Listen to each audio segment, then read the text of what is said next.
Assalamualaikum warahmatullahi wabarakatuh. Halo semuanya, perkenalkan nama saya Trida Manda dengan NIM 24016073. Nah, pada kesempatan kali ini saya akan mempresentasikan atau menjelaskan mengenai rancangan proposal yang telah kami buat. Nah, sebelumnya saya dari kelompok 3 yang beranggotakan, yaitu yang pertama ada Wifa Septia, kedua ada saya sendiri, Trida Manda, dan yang ketiga ada Novela Ajeng Santoso. Nah, pada kesempatan ini saya akan mempresentasikan rancangan proposal usaha yang berjudul Pengembangan Kursus Bahasa Indonesia untuk Penutur Asing atau BIPA sebagai peluang usaha edukatif. Nah, ide usaha kami bernama Sahabat BIPA Course. Usaha ini bergerak di bidang pendidikan dengan menyediakan kursus bahasa Indonesia bagi penutur asing, baik secara online maupun offline. Tidak hanya mengajar bahasa Indonesia, kami juga memperkenalkan budaya Indonesia melalui praktik percakapan sehari-hari, kegiatan budaya, dan media pembelajaran digital yang menarik. Nah, target peserta kursus kami adalah mahasiswa asing, wisatawan mancanegara, pekerja asing, keturunan Indonesia yang tinggal di luar negeri, serta siapa saja yang tertarik mempelajari bahasa Indonesia dan budaya Indonesia. Nah, selanjutnya yaitu ada penjelasan bisnis model Canvas. Yang pertama ada customer segment atau segmen pelanggan. Target pelanggan kami adalah mahasiswa asing, wisatawan, pekerja asing di Indonesia, keturunan Indonesia yang tinggal di luar negeri, dan pecinta budaya Indonesia. Yang kedua ada value proposition yaitu atau proposisi nilai. Itu keunggulan yang kami tawarkan ada pembelajaran bahasa Indonesia yang mudah dipahami dan komunikatif. Selain itu, materi pembelajaran juga dipadu dengan budaya Indonesia, sehingga peserta tidak hanya belajar bahasa Indonesia, tetapi juga mengenal budaya Indonesia. Nah, kami juga menyediakan kelas online dan offline yang fleksibel dengan pengajar dan profesional dan ramah. Selanjutnya ada channels, yaitu saluran. Untuk menjangkau pelanggan kami menggunakan media sosial seperti Instagram, TikTok, dan YouTube. Selain itu, kami juga memanfaatkan website, Zoom, Google Meet, serta menjalin kerjasama dengan universitas dan lembaga internasional. Yang keempat ada customer relationship, yaitu hubungan pelanggan.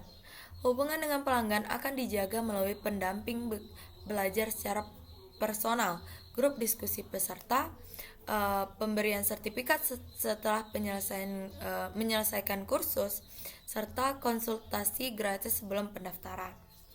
Nah, selanjutnya ada aliran pendapat. Sumber pendapatan usaha berasal dari biaya pendaftaran kursus, penjualan modul pembelajaran, kelas privat, dan program wisata budaya berbayar.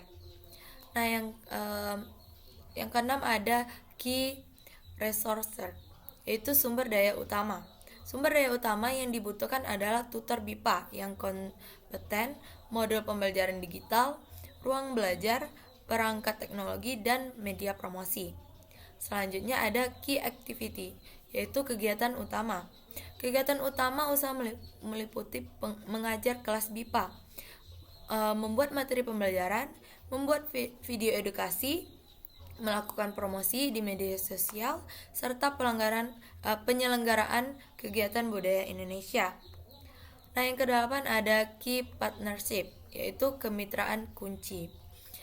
Mitra usaha kami adalah universitas, lembaga bahasa, komunitas internasional, serta dinas pariwisata dan kebudayaan. Nah, selanjutnya yang terakhir ada course structure, yaitu struktur biaya. Biaya yang dikeluarkan meliputi gaji tutor, biaya internet dan aplikasi pembelajaran, biaya promosi, serta biaya pembuatan modul dan media pembelajaran. Nah, Selanjutnya ada keunggulan usaha.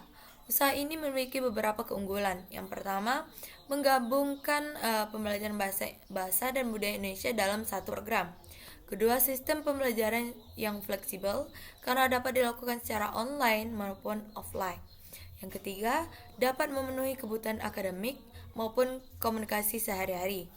Dan yang terakhir, teknologi digital memungkinkan kursus ini menjangkau peserta berbagai negara. Nah, selanjutnya ada etika bisnis. Dalam menjalankan usaha ini, kami menerapkan beberapa prinsip etika bisnis. Yang pertama, ada memberikan informasi yang jujur mengenai biaya, jadwal, dan fasilitas kursus. Yang kedua, ada menghormati perbedaan budaya karena peserta berasal dari berbagai negara. Yang ketiga, ada menjaga profesionalisme, mengajar agar pembelajaran berjalan dengan baik. Yang keempat, ada menjaga privasi dan keamanan data peserta. Kelima, memberikan pelayanan yang adil kepada seluruh peserta tanpa membedakan latar belakang mereka. Dan yang keenam, menggunakan materi pembelajaran yang edukatif, positif, dan sesuai dengan budaya Indonesia. Nah, selanjutnya ada analisis SWOT. SWOT. Yang pertama ada kekuatan. Kekuatan usaha ini adalah menggabungkan pembelajaran bahasa dan budaya Indonesia, memiliki sistem belajar yang fleksibel, serta memiliki peluang pasar yang luas karena dapat menjangkau peserta dari berbagai negara. Yang kedua ada weakness atau kelemahan.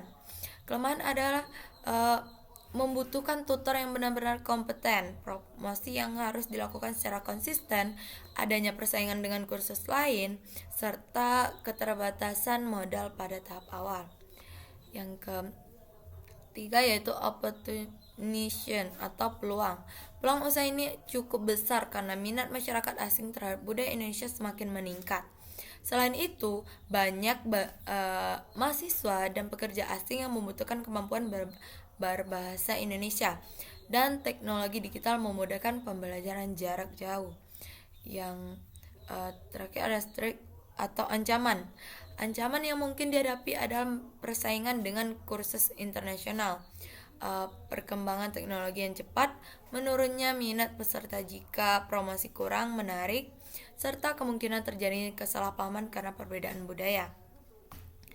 Nah, demikian presentasi proposal usaha kami tentang Sahabat BIPA Corps. Kami berharap usaha ini dapat menjadi sarana pembelajaran bahasa Indonesia yang menarik sekaligus memperkenalkan budaya Indonesia kepada masyarakat dunia. Terima kasih atas perhatiannya. Wassalamualaikum warahmatullahi wabarakatuh. Nah, setelah kita mendengar penjelasan mengenai rancangan proposal tadi, kali ini saya akan membahas tentang proposalnya.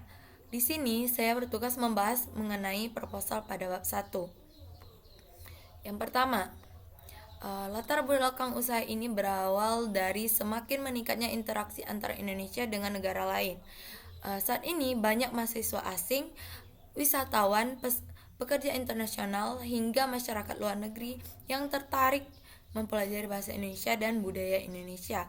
Selain itu, perkembangan teknologi membuat pembelajaran dapat dilakukan secara online sehingga peserta dari berbagai negara dapat belajar dengan lebih mudah. Oleh karena itu, kami melakukan adanya peluang usaha di bidang pendidikan melalui kursus BIPA. Tujuan dari usaha ini adalah menyediakan layanan pembelajaran bahasa Indonesia bagi penutur asing, sekaligus memperkenalkan budaya Indonesia kepada dunia internasional. Selain itu, sebagai peluang bisnis, usaha ini juga diharapkan dapat membantu memperkenalkan bahasa dan budaya Indonesia secara lebih luas. Usaha yang kami rancang bernama Sahabat BIPA Corps. Usaha ini bergerak di bidang jasa pendidikan dengan menyediakan kursus bahasa Indonesia secara online, offline, maupun hibrid. Layanan yang kami tawarkan meliputi kelas reguler untuk pemula hingga tingkat lanjutan, kelas privat yang disesuaikan dengan kebutuhan peserta, program budaya Indonesia, modul dan media pembelajaran digital, serta sertifikat bagi peserta yang telah menyediakan program pembelajaran. Atau maaf, bagi peserta yang telah menyelesaikan program pembelajaran. Nah, keunggulan dari usaha ini adalah pembelajaran yang lebih komunikatif, sehingga peserta tidak hanya mempelajari teori bahasa Indonesia, tetapi juga langsung mempraktikkan kemampuan berbicara. Nah, selain itu, pembelajaran juga dipadukan dengan mengenalkan budaya Indonesia agar peserta lebih memahami penggunaan bahasa dalam kehidupan sehari-hari. Nah, untuk analisis pasar, kami melihat bahwa peluang usaha ini cukup besar karena minat masyarakat asing terhadap bahasa Indonesia dan budaya Indonesia terus meningkat. Target utama kami adalah mahasiswa asing, pekerja asing, wisatawan mancanegara, dan masyarakat luar negeri yang tertarik mempelajari budaya Indonesia. Sahabat BIPA Course diposisikan sebagai kursus bahasa Indonesia yang komunikatif, fleksibel, dan berbasis budaya Indonesia. Dengan konsep tersebut, kami berharap dapat memberikan pengalaman belajar yang menarik dibandingkan kursus bahasa yang umumnya. Baik, penjelasan selanjutnya akan dibahas oleh rekan saya. Baiklah, di sini saya akan melanjutkan materi AC, yaitu rancangan pemasaran. Strategi pemasaran disusun untuk mendukung pengembangan kursus BIPA sebagai usaha yang kompetitif dan berkelanjutan. Yang pertama yaitu produk. Kursus BIPA berbasis komunikasi dan budaya Indonesia sesuai kebutuhan pembelajaran asing. Produk tidak hanya berisi materi bahasa saja, tetapi juga konteks penggunaan bahasa dalam kehidupan sehari-hari serta pemahaman budaya. Yang kedua yaitu price, harga kompetitif dengan variasi paket atau reguler dan prepaid. Penetapan harga disesuaikan dengan pasar internasional serta pertimbangan kualitas layanan. Yang ketiga yaitu place, layanan online dan offline untuk menjangkau pasar global. Sistem online kemungkinan akses tanpa batas geografis, sedangkan offline memberikan pengalaman belajar langsung dan lingkungan budaya Indonesia. Yang terakhir yaitu promotion, digital marketing, media sosial, dan kerjasama dengan institusi pendidikan. Promosi dilakukan secara digital agar lebih efektif menjangkau target pasar global, serta didukung kerjasama untuk meningkatkan kepercayaan dan jangkauan. Selanjutnya yang D, rancangan operasional. Rancangan operasional menekankan implementasi pembelajaran BIPA yang efektif dan berbasis teknologi. Yang pertama yaitu sistem pembelajaran. Pendekatan komunikatif dan berbasis tugas sesuai pembelajaran BIPA. Pembelajaran difokuskan pada praktik komunikasi dalam situasi nyata. Yang kedua yaitu pemanfaatan teknologi, penggunaan platform digital dan pembelajaran. Teknologi digunakan untuk mendukung pembelajaran jarak jauh, meningkatkan interaksi, dan mempermudah akses materi. Yang ketiga yaitu alur layanan, pendaftaran lewat level pembelajaran, evaluasi, dan sertifikat. Alur ini memastikan setiap peserta mendapatkan pembelajaran sesuai kemampuan serta hasil belajar yang terukur. Yang terakhir yaitu struktur organisasi. Pengelola pembelajaran, admin, dan tim IT, pembagian tugas yang jelas membantu operasional berjalan efektif dan profesional. Yang E yaitu analisis sumber daya dan manajemen. Rancangan ini bertujuan memastikan keberlanjutan usaha kursus BIPA. Yang pertama, sumber daya manusia. Pengajar BIPA profesional dan kompeten dalam komunikasi lintas budaya. Kualitas pengajar sangat menentukan keberhasilan pembelajaran dan kepuasan peserta. Selanjutnya, sumber daya teknologi. Platform digital sebagai media pembelajaran utama, teknologi mendukung fleksibilitas belajar dan memperluas jangkauan peserta secara global. Yang ketiga yaitu sumber daya finansial. Modal operasional dan pengembangan program, pengelolaan keuangan yang baik diperlukan untuk menjaga kelangsungan dan pengembangan usaha. Yang terakhir yaitu manajemen usaha, pengelolaan terstruktur dan berorientasi pada kualitas serta berkelanjutan. Baik, hanya itu saja yang dapat saya sampaikan. Terima kasih. Assalamualaikum warahmatullahi wabarakatuh. Perkenalkan, saya Novel Ajeng dari kelompok 3, ingin menyampaikan presentasi tentang rencana keuangan atau proyeksi arus kas, laba, dan rugi. Rencana keuangan pada usaha BIPA berfokus pada berkelanjutan layanan pendidikan berbasis dengan mempertimbangkan biaya pengajar, materi ajar, serta platform pembelajaran. Yang pertama adalah arus kas atau cash flow. Arus dalam usaha kursus BIPA itu meliputi kas masuk. Yang pertama pendaftaran biaya kursus, kemudian biaya kursus, kelas reguler dan privat atau online. Yang ketiga itu penjualan modul atau materi pembelajaran. Kas keluarnya ada yang pertama honor pengajaran BIPA, yang kedua pengembangan materi ajar, yang ketiga biaya platform digital seperti Zoom, LMS atau website, yang keempat itu promosi dan pemasaran, yang kelima itu operasional seperti listrik, internet, dan administrasi. Pengelolaan arus cash flow penting karena usaha berbasis jasa pendidikan itu cenderung memiliki pemasukan yang fluktuatif tergantung jumlah peserta. Penelitian menunjukkan bahwa manajemen arus cash flow yang baik itu berpengaruh terhadap keberlanjutan usaha, terutama pada sektor jasa dan UMKM. Selain itu, proyeksi arus kas membantu pelaku usaha untuk mengantisipasi kekurangan dan operasional dan untuk merencanakan strategi keuangan yang stabil. Kemudian, proyeksi laba rugi. Komponen utama dalam usaha kursus BIPA yang pertama itu pendapatan bisa didapat dari biaya dan layanan tambahan. Kemudian biaya tetap itu gaji pengajar, dan langganan platform. Kemudian biaya variabel itu seperti materi ajar, promosi, kelas tambahan. Contoh sederhananya, pendapatan per bulan itu 10 juta, kemudian total biaya itu 6.500.000. Kemudian laba bersihnya itu 3.500.000. Proyeksi laba rugi ini membantu mengevaluasi apakah program khusus BIPA ini layak dijadikan dan berpotensi berkembang.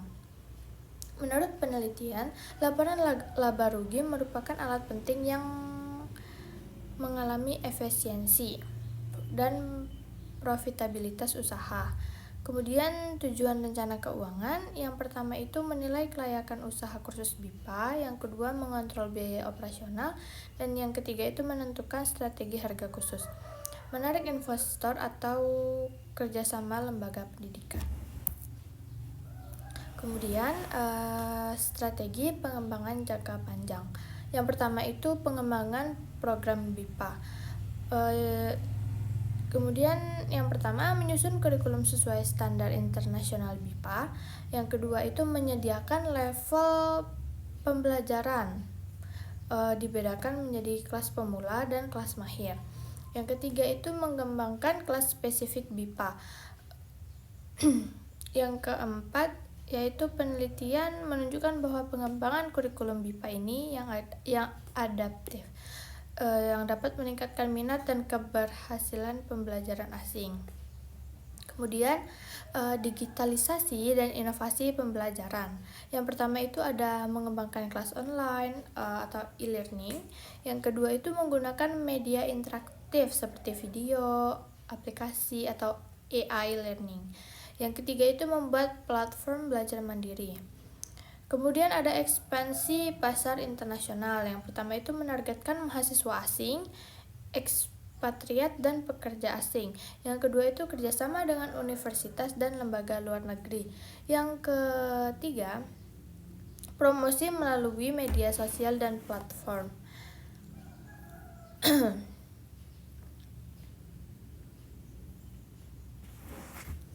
Kemudian ada penguatan SDM dan profesionalitas. Yang pertama itu pelatihan pengajar BIPA yang bersertifikat, kemudian itu peningkatan kualitas layanan pembelajaran, yang ketiga itu evaluasi berkala terhadap metode pengajaran. Kemudian yang terakhir adalah strategi keberlanjutan usaha. Yang pertama diversifikasi layanan, yaitu kursus dan budaya Indonesia. Yang kedua itu ada membuka cabang atau franchise. Yang ketiga itu mengembangkan brand sebagai pusat BIPA terpercaya. Yang keempat itu strategi jangka panjang yang terencana dengan baik dan dapat meningkatkan saing dan keberlanjutan usaha. Kemudian kesimpulannya adalah berdasarkan pembahasan yang telah dilakukan, usaha kursus bahasa Indonesia bagi penutur asing atau BIPA ini memiliki peluang yang baik untuk dikembangkan sebagai usaha edukatif karena dukungan oleh meningkatnya minat masyarakat internasional terhadap budaya dan bangsa Indonesia. Usaha ini tidak hanya menawarkan pembelajaran bahasa Indonesia secara komunikatif dan fleksibel, tetapi juga menawarkan memperkenalkan budaya Indonesia melalui berbagai kegiatan yang menarik dan memanfaatkan teknologi digital agar pembelajaran ini dapat diakses dari pelajar berbagai negara. Dari hasil analisis pasar dan SWOT, usaha ini memiliki kekuatan pada sistem pembelajaran modern, peluang pasar yang luas, serta konsep pembelajaran yang berbasis budaya yang menjadi nilai tambah dibandingkan usaha sejenis. Agar usaha ini dapat berkembang dengan baik,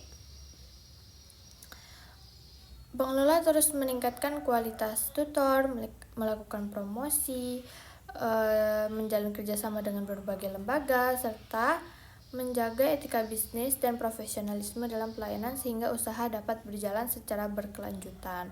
Baiklah, hanya itu yang dapat disampaikan oleh kelompok 3. Lebih dan kurang saya mohon maaf. Assalamualaikum warahmatullahi wabarakatuh.